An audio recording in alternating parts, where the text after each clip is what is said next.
ڕۆی نەژوورەوە ئێستا داوای مافەکانی خۆمانەکەین داوای جێبەجێکردنی بەڵێنەکانەکە بەشێک لە خاوەنی پێداویستی تایبەتن و یا داشتێکی چوارخاڵیان تایبەت بە باشترکردنی ژیان و گوزەرانیان ئامادە کردووە دەیانەوێت بچنە ناو تەلاری پەرلەمان و پێشکەشی فراکسیۆنەکانی بکەن بۆ ئەوەی لە پرۆژەی یاسای چاکسازی جێگیر بکرێت بەڵام لەلایەن هێزە ئەمنیەکانەوە ڕێگریان لێ دەکرێت. ئێمە هاتوونێتە بەردەمی پەرلەمانی کوردستان بۆ ئەوەی سەرۆک فراکسیۆنەکان ببینین و ئێمە یادداشتنامەمان پێ لە چوار خاڵا بۆیان بخوێنینەوە ڕوبەڕوو ئێمە نامانوێت دەستبەن لە موچەکانی ئێمە و لەبەرەوەی ئێمە موچەکانمان کەمە چەند ساڵە پەیمانمان پێن و هیچ بینەکانیان بۆ ناچێت بۆمان ناکەن معاشەکەمان معاشێکی کەمە هیچ کەسێ ناتوانێت بۆ معاشە بژی ئێمە کەمترین معاشمانێ لە کوردستانە ئێمە هاتووی بزانین چاکسازی لە ژیانی ئێمە کەمەندامان ئاکرێت لەم ڕۆژێدا بزانین ژیانی کەمەندامان هەروە بەنەهامەتی مێنێتەوە هاتووی بزانین موچەی کەمەندامان لە چاکسازیە چی بەسەر داوای حەق و مافی خۆمانەوەین کە موچەکەمان لە کەمترین موچێ ئێمە ئەدرێت بە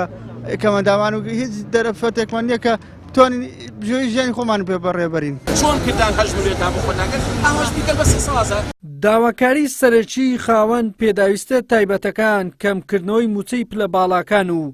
بەرزکردنەوەی موچەی هاوڵاتیانی ئاساییە بە تایبەتی موچەی کەم ئەندامان هەتا بەڵێنمان نەدەنێ کە کەمەندامان لەو نەهامەتیە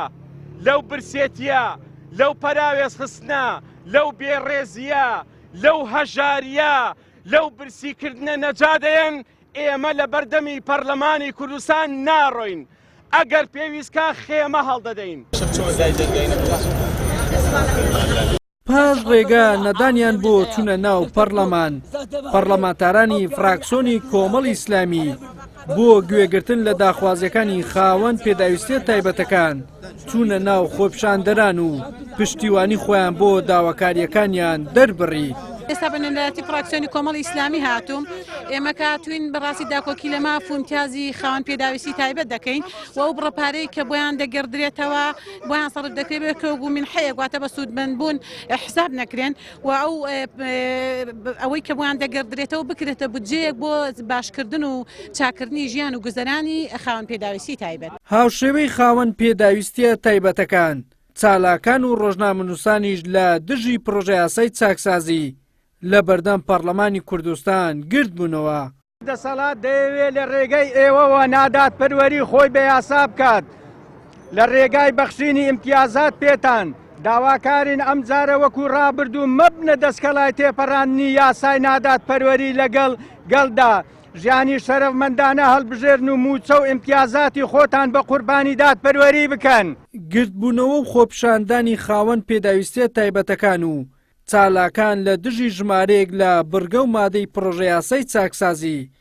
لە کاتێکدا لە ناو هۆڵی پەرلەمانیش لەلایەن فراکسیۆنە ئۆپۆزیسیۆنەکان دەنجی ناڕزایەتی لەسەر پرۆژەکە بەرز بووەتەوە و پێیان وایە نائەدالەتی زۆری تێدایە. وەلی سەلیم کەناڵی ئاسمانی پێم هەولێر.